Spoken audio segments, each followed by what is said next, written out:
السلام علیکم ورحمۃ اللہ وبرکاتہ۔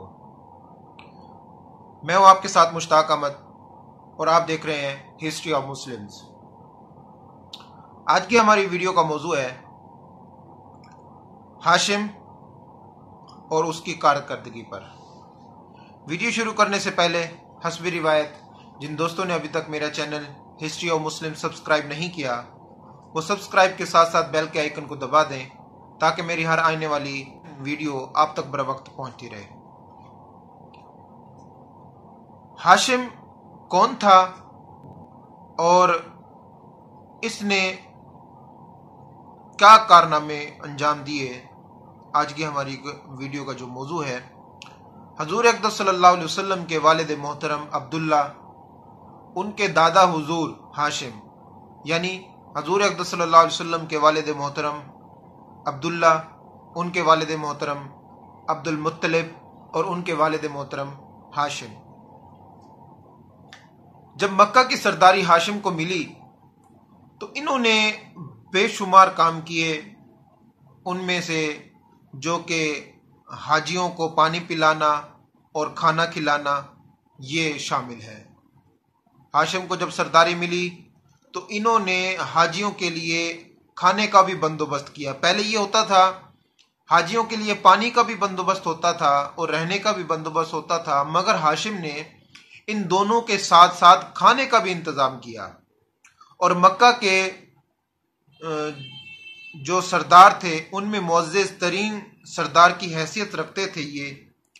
ایک مرتبہ مکہ میں قحط جب پڑ گیا تو انہوں نے شوربے میں روٹی کو چور چور کر، یعنی کہ اس کو ٹکڑے ڈال کر شوربے میں، تو وہ پورے کے پورے مکہ میں تقسیم کیا تھا وہ شوربہ۔ تو اسی طرح ہاشم کے کارناموں میں ایک کارنامہ یہ بھی ہے کہ مکہ کا جب تجارتی قافلہ کیسر روم، فارس اور حبش کی طرف جاتا تھا تو وہاں سے لوگ، یہ جو حبش کے جو حکومت تھی وہ ٹیکس وصول کیا کرتی تھی، شام کی حکومت تھی وہ ٹیکس وصول کیا کرتی تھی۔ اسی طرح باقی جو کیسر روم کی جو حکومت تھی وہ بھی ٹیکس وصول کرتی تھی جو مکہ کا قافلہ ہوتا تھا، تجارتی قافلہ۔ تو ہاشم نے خط و کتابت کے ذریعے سے حبش کے جو اس وقت بادشاہ تھا، اسی طرح جو کیسر روم تھا، اسی طرح جو فارس تھا، ان تمام جو ریاستیں تھی، ادھر خط و کتابت کے ذریعے سے انہوں نے یہ کہا کہ آپ جو ہمارا قافلہ آتا ہے، جو تجارتی قافلہ ہوتا ہے، آپ ہمارے قافلے سے وہ ٹیکس جو ہے وہ معاف کر دیں۔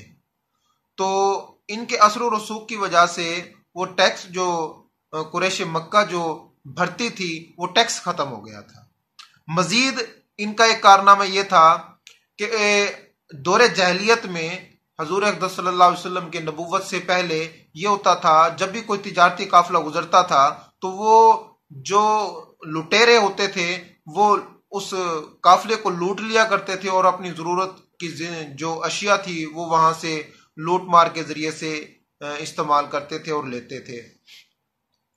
تو ہاشم نے ایک کام یہ کیا، جو لوٹ مار کرنے والے قبیلے تھے وہ ان تمام قبیلوں کا اس نے سروے کیا ہے، اس کے پاس گئے، ہر قبیلے کے پاس گئے ہیں۔ انہوں نے کہا کہ آپ جو میرا یہاں سے مکہ سے جو قافلہ گزرتا ہے، آپ یہاں سے میرے گزرنے والے قافلے پر آپ لوٹ مار نہیں کریں گے، آپ کو جس چیز کی ضرورت ہوگی وہ ہم آپ تک خود مہیا کریں گے، آپ سے خود تجارت کریں گے۔ اس کا یہ فائدہ ہوا کہ جب مکہ کا قافلہ جب بھی گزرتا تھا تو یہ مکہ کا قافلہ جو ہے تجارتی قافلہ بالکل محفوظ طریقے سے گزرتا تھا اور یہ اس کے اندر کوئی لوٹ مار نہیں ہوتی تھی۔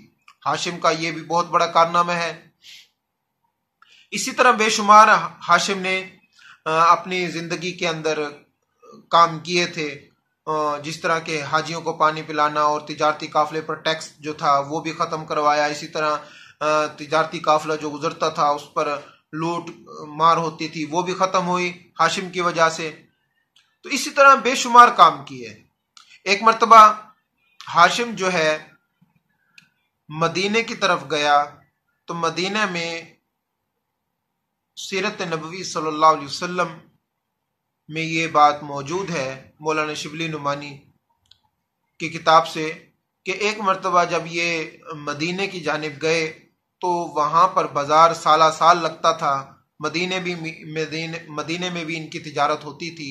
تو ایک مرتبہ یہ تجارت کی غرض سے مدینے میں گئے تو ان کو اس علاقے میں، مدینے میں، اس وقت تو اس کا نام یثرب ہوتا تھا، تو مدینے میں ان کو یعنی کہ ہاشم کو ایک لڑکی پسند آئی۔ پوچھنے پر معلوم ہوا کہ یہ لڑکی بنو نجار قبیلے کے جو سردار ہے اس کی بیٹی ہے۔ تو یہ بھی خود سردار تھے مکہ کے، تو وہ وہاں پر گئے ہیں، سردار سے بات کی ہے تو سردار راضی ہو گیا ہے، تو اس نے اپنی بیٹی کا نکاح جو تھا وہ ہاشم سے کر دیا، اور وہ اس لڑکی کا نام تھا سلمہ، اور سلمہ سے ان کا نکاح ہو گیا، شادی ہو گئی۔ تو نکاح کے کچھ عرصہ تک وہ وہیں پر رہے ہیں ہاشم، اور وہ بعد میں شام کی طرف چلے گئے ہیں۔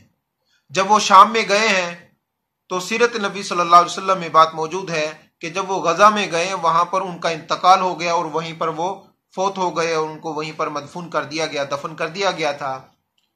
تو کافی عرصہ تک جب اطلاع نہیں ملی کہ وہ ابھی تک شام سے واپس نہیں آئے، تو ایک قافلے کے ذریعے سے معلوم ہوا کہ ہاشم کا شام میں انتقال ہو گیا تھا۔ تو مکہ کی سرداری ہاشم کا جو چھوٹا بھائی تھا مطلب، اس کو ملی ہے۔ ہاشم کا چھوٹا بھائی مطلب، اس کو سرداری ملی ہے، اور مطلب کو کافی عرصہ کے بعد معلوم ہوا کہ ہاشم میرے بڑے بھائی نے مدینہ میں بنو نجار کی لڑکی سلمہ سے شادی کی تھی، اور اس سے ایک لڑکا پیدا ہوا ہے جس کا نام تھا شیبہ۔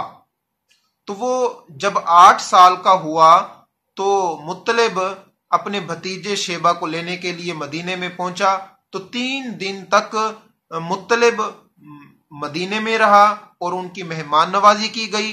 تو 3 دن کے بعد مطلب نے اپنی بات جو مدینہ کے بنو نجار جو قبیلہ تھا اس کے سامنے رکھی ہے، تو اس شیبہ کو لے جانے کے لیے انہوں نے لوگوں سے کہا، اور بنو نجار کے لوگ جو تھے اس پر راضی ہو گئے۔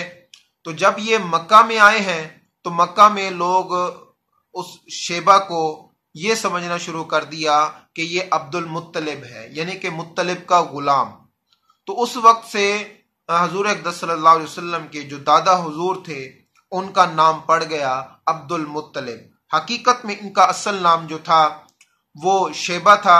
انشاءاللہ ہم اپنی اگلی ویڈیو میں شیبہ پر تبصرہ کریں گے، یعنی کہ عبد المطلب پر، ان کے کیا کچھ کارنامے ہیں، اور ان کی زندگی کے اندر بے شمار کارنامے انہوں نے سر انجام دیے ہیں، جن میں سے ایک کارنامہ یہ ہے کہ جو آب زمزم کا کنواں تھا وہ غائب ہو گیا تھا، کس طرح ہوا تھا، انشاءاللہ اس پر بھی بات کریں گے۔ اور حضرت عبداللہ جو حضور اقدس صلی اللہ علیہ وسلم کے والد محترم ہیں، اس کو جب ان کو بھی ذبح کے لیے لے کر گئے تھے، اس پر بھی بات ہوگی۔ اور ان کے دور کے اندر ابرہا نے بھی مکہ پر حملہ کیا تھا۔ انشاءاللہ یہ ان کی زندگی کے اندر بڑے بڑے کارناموں میں سے یہ کارنامے ہیں۔ انشاءاللہ ہماری نیکسٹ ویڈیو اسی حضرت عبد المطلب پر ہوگی جو حضور اقدس صلی اللہ علیہ وسلم کے دادا ہیں۔ تو اگلی ویڈیو تک اجازت دیجیے۔ السلام علیکم ورحمۃ اللہ وبرکاتہ۔